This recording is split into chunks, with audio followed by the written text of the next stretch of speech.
Good afternoon, everyone. It is Monday, February the 10th, 2020. It is currently 1:35 p.m. Central Time. Well, let's talk about locusts. All right, let's talk about a locust plague, a locust swarm that is impacting parts of Africa. Let me just give you an example of how this is being reported. Let me pull this up really quick. Let me go to, I believe, the Drudge Report. All right, let me see if they still have their articles about this. Yes, hang on, they opened up a link here. Here we go. The UN, the most, it just moved. Here we go. If the website would work with me, here we go. This is from the Drudge Report. UN, most devastating plague of locust in recent history could come within weeks. So according to them, the most devastating plague of locusts in recent weeks could come most recent history. Okay, let me read this again. The most devastating plague of locusts in recent history could come within weeks. So they're saying it's going to get worse, and we could see the worst plague of locusts in their terms. Man, this website keeps changing. And recent history could come within weeks. Note this: swarms big as cities. Swarms big as cities. You also see headlines that say a locust swarm of biblical proportions. And you've seen some things showing up in certain places, that this is somehow connected with Bible prophecy. So there's lots of discussion about this locust, swarm, this plague of locusts, what is happening. There's been all kinds of photographs of it, and it is crazy to see, absolutely insane to see, but we need to think about this in a more biblical way. So this is what we're going to do. I'm going to play for you a report from Africa today. I mean, the locust swarm, the locust plague is happening in Africa. So let's listen to a report from Africa and learn about what is actually happening. Listen carefully to what is said, all right? Because here's what happens. Many Christians will see something like this and say, see, this is it. This is a fulfillment of biblical prophecy. The end is near. And you always have to slow down when people do this, because you're going to hear in this report, this is not the first time this has happened. Listen carefully. They're going to talk about this happening somewhere, I think, in the 1960s. And it got so bad that people had to eat the locust because that was their only source of protein. So so this is not the first time, will not be the last time. So we need to keep things in a correct perspective, all right? So let's listen to this. Hopefully that goes better than me trying to read that, but for some reason the Drudge Report I'm trying to read the headline, and boom, the website keeps changing, and so that's why I was having so much trouble, so I apologize. But it's a live broadcast. What can I do? All right, are you ready? Let's listen to Africa Today, reporting on the situation of the locust swarm, or the plague of locust, however you want to describe it. It doesn't sound good, and it sounds like it could end up being, one of the worst locust plagues in recent history, and this could be happening in the coming weeks. But let's see how they reported on Africa Today. Let's listen carefully.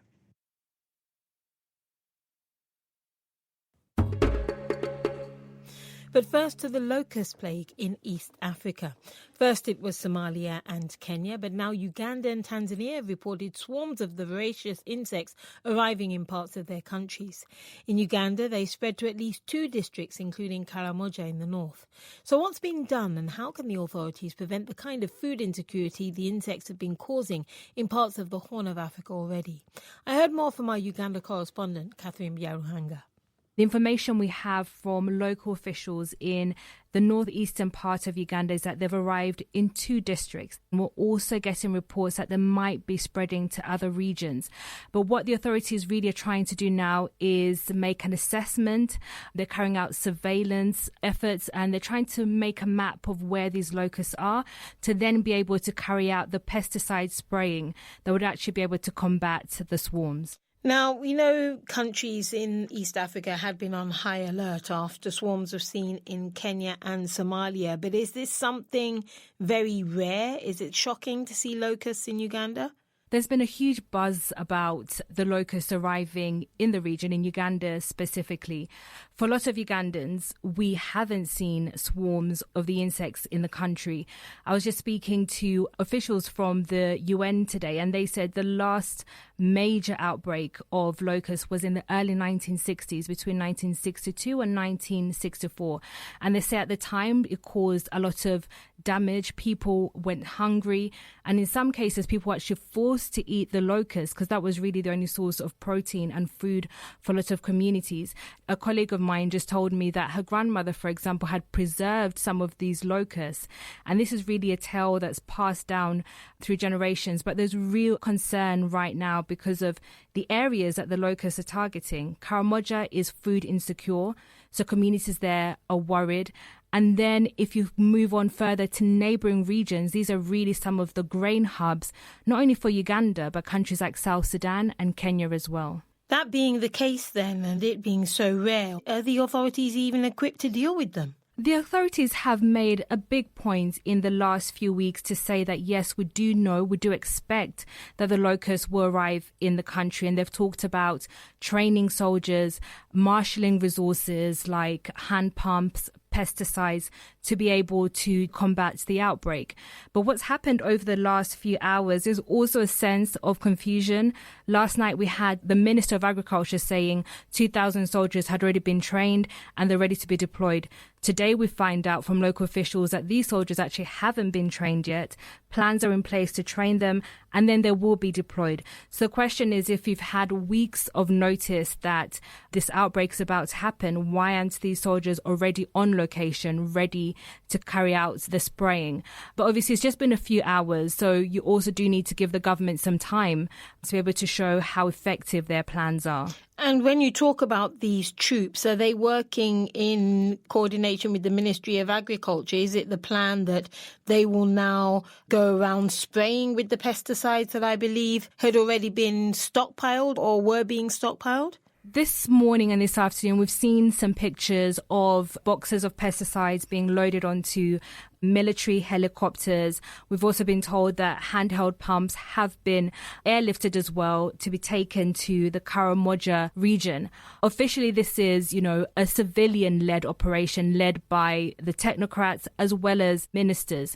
But there is a clear understanding that the military will really run the show. And as often happens in Uganda, when there is a sensitive operation, when there is something of national security, the president and the government often turn to the army, and that's where the army, even though they might not be the overall heads of this operation, there's a clear understanding that they will be running this operation. Will there also then be some kind of cooperation or unity with cross-border forces? I ask that because knowing that there have already been swarms of locusts in Kenya and on the understanding that there are now apparently locusts in Tanzania, might we see cross-border cooperation too? Well, this is the big question, right? If these locusts have been in the region for several weeks now, they're affecting a region that really does have a lot of cross-partnership, whether it's military, economic. You talk about the East African Community, the IGAD body in the region. Why hasn't there been a greater effort to create some kind of cooperation between the different governments? So at the moment, you have Uganda setting up its own plan. Tanzania says it's hiring its own planes as well. And Kenya has its own efforts. The question is, why haven't these leaders come together? You had the African Union summit just this weekend. Was there a meeting between the leaders of these governments to try and figure out a plan? Our correspondent, Catherine Biaruhanga. Well, let's go next door then to Tanzania, where officials have been confirming where the locusts have been spotted there. The Commissioner for the Kilimanjaro region has been telling the BBC that locusts had been seen in some villages of Moshi near the border with Kenya. The Food and Agriculture Organization, the UN security body, food security body has already said the swarms are a major threat to the region, eating almost 2 tons of vegetation per day. The BBC's Abubakar Famao in Tanzania has more. The Kilimanjaro Regional Commissioner Anna Mgwira has confirmed to the BBC that a swarm of locusts was spotted in some villages in Moshi near the Kilimanjaro region. The pests are believed to be coming from Kenya. When we got this news in the morning, we started checking our neighbours close to Taveta, but there were no signs of locusts. But this evening, there were reports showing that around Moshi, locusts were seen. Officials in Tanzania say they are preparing a swift response to the locust, which has caused fear among farmers in the country who are concerned that their crops and vegetation are likely to be ruined by the insects. However, so far the country's Minister of Agriculture has refused to confirm the presence of the insects in the country. According to the UN's food security body, the FAO, the pests have already destroyed more than 175,000 acres of farmland in Somalia and Ethiopia by the end of December, eating almost 2 tons of vegetation a day. The FAO has alerted that this locust swarm, the worst in a quarter of a century, could threaten food security across the region. That was the BBC's Abubakar Famau reporting from Tanzania. We go to Nigeria now to hear about tactics which are being used by some sectors of the security forces, human rights groups and others. There you have the report. I mean, that is just crazy. Locusts are swarming in, eating everything. You're going to have a food shortage crisis, possibly a famine. It's a horrible situation. So while we're here in America not paying any attention, there's people there in Africa. I mean, they're dealing with a plague of locusts. It's crazy. It's insane.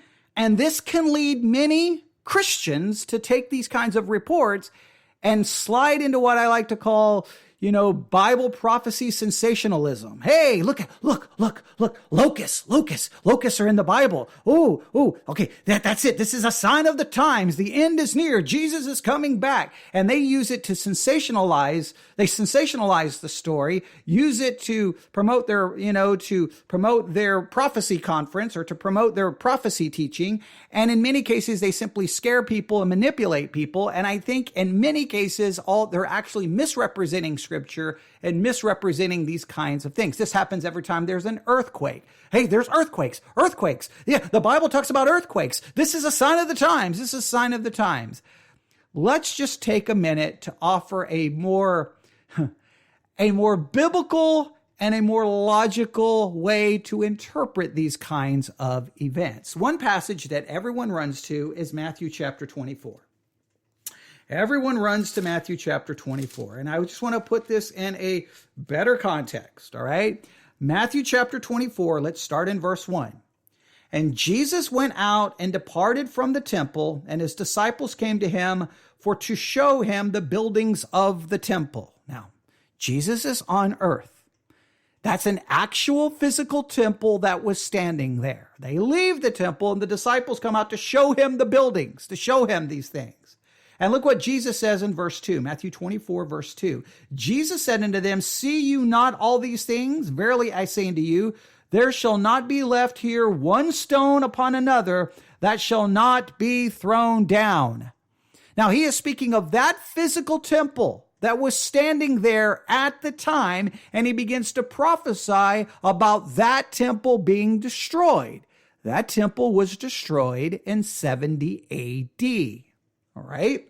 Verse 3, as he sat upon the Mount of Olives, the disciples came unto him privately, saying, Tell us, when shall these things be, and what shall be the sign of the coming and of the end of the world? Now the disciples hear about the temple being destroyed, and they're like, wait, when is this going to happen? And they associate the destruction of the temple with the end of the world, because for the temple to be destroyed would seem to indicate the end of everything. I mean, that temple was associated with God's presence. For that to be destroyed, how do we worship? How do we offer sacrifices? How do we do anything? The temple, if it's going to come down, it would have to be the end of the world. So they want to know, when is this going to happen? Now, please note, it's directed towards the destruction of a physical temple that was destroyed in 70 A.D. You've got to keep this passage in its correct context. Jesus begins to answer. And Jesus answered and said unto them, Take heed that no man deceive you. So let's not be deceived about this destruction. For many shall come in my name, saying, I am Christ, and shall deceive many. Well, there were many false messiahs that came from after Jesus died, was buried, and resurrected from the dead and ascended into heaven. From that time up to 70 AD, there were many false messiahs and false Christs coming, claiming, and so, making these claims. So don't be deceived by them. You shall hear of wars and rumors of wars. See that you be not troubled, for all these things must come to pass, but the end is not yet. Well, there were all kinds of wars and rumors of wars leading up to 70 AD, leading ultimately to the destruction of Jerusalem. For nation shall rise against nation, kingdom against kingdom. There shall be famines, pestilence, earthquakes in diverse places.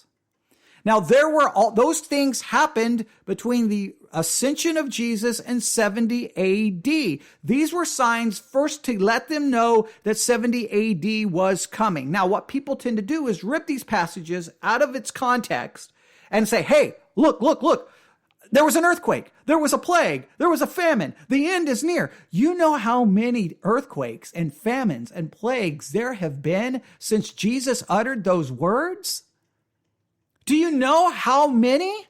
Plague after plague, famine after famine, earthquake after earthquake, wars, rumors of wars. These things have been going on since then.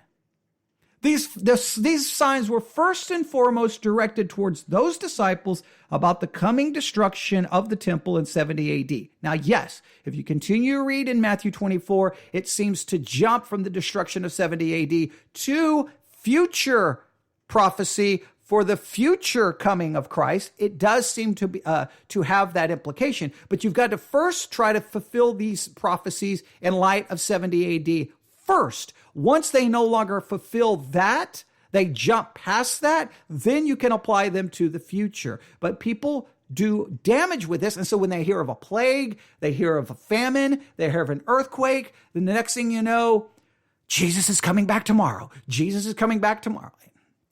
You've got to be careful with that kind of thinking. Other people will jump to Revelation chapter 9. Revelation chapter 9, all right? And they're going to jump to Revelation chapter 9 because they read this. And the fifth angel sounded, and I saw a star fall from heaven unto the earth, and to him was given the key of the bottomless pit. And he opened the bottomless pit, and there arose smoke out of the pit, as the smoke of a great furnace, and the sun and the air were darkened by reason of the smoke of the pit. And there came out of the smoke locusts upon the earth. And they're going to see, this is a fulfillment. There's a fulfillment. Well, wait a minute. First of all, this is the fifth angel sounding. There's all kinds of other things that were supposed to happen way before this. So come on. And let's also read this carefully, because these locusts are not your typical locusts that are currently swarming all over parts of Africa. No, these locusts are very different. These locusts come upon the earth, not just Africa, and unto them was given power as the scorpions of the earth have power. And it was commanded them that they should not hurt the grass of the earth, neither any green thing, neither any tree, but only those men which have not the seal of God in their foreheads. That's not what's happening in Africa. These locusts are destroying crops. They're destroying the food supply. They're not going after people who don't have the mark of God. They're destroying the food, grass, crops that are being grown. This is not a fulfillment of Revelation chapter 9. Revelation chapter 9 has nothing to do with this. There are people out there who do crazy things with the Bible. A whole lot of other things have to happen way before you get to Revelation chapter 9. And then it even depends on how you want to interpret it, but I'm not going to get into an eschatological debate right here. Just when you hear news of natural disasters, earthquakes, hurricanes, famine, plague, coronavirus, disease, war, rumors of war, first, remember Matthew 24 is dealing with 70 AD first. All right, that's what that's ultimately about. There are things in Matthew 24 that jump that, but go focus on what they say. When like sun and moon and stars falling from the heavens. Okay, now you can start applying that to something future. Okay, but we've got to be more sober minded and more careful. Here's the thing: we live in a fallen planet. We live in a world that's affected by sin. Right? We live in a fallen world. When sin entered into the world, all of creation was affected. And guess what happens on this planet? There are storms, there's disease, there's plagues. They have always happened since the fall, since Adam and Eve sinned. They will continue to happen. They will always happen. Reading into them some kind of sign, some kind of, oh, this means this, some kind of prophecy, that's when people are mishandling the scripture, twisting the scripture to their own destruction. Don't fall for that. All right? Avoid prophecy sensationalism. Avoid it. Flee from it. Learn to study the Bible correctly, carefully. Learn biblical hermeneutics. If you have any questions, you can email me at newsif@yahoo.com. newsif@yahoo.com. I at least wanted to address this because, I saw a number of headlines. Biblical locust plague, occurring in Africa. Biblical plague. And I'm like, well, wait, biblical plague? What do you, wait, slow down. Okay. The Bible does describe sometimes plagues of locusts. Yes. Okay. Doesn't mean this should be connected to a biblical plague in any way, shape, or form. It's a plague because we live in a fallen world and things happen on this earth. And one of those things is locust plagues occurring in different parts of the world, in this particular case, in Africa. And it's not even the first time. Happened in the 1960s. All right, just keep that in mind. Now, yes, we need to see when there is great suffering and food shortage in Africa, what we can do as Christians to help out, what we can do to provide food so people don't starve and die, and we can pray for them and pray that this plague of locusts is resolved and taken care of as soon as possible, and that the food supply is protected. That's what we can do, instead of sensationalizing it for our, biblical prophecy conference. All right, I'll stop right there. Everyone have a great day. Email me at newsif@yahoo.com, newsif@yahoo.com. This concludes another live broadcast of the Theology Central podcast. May God bless you.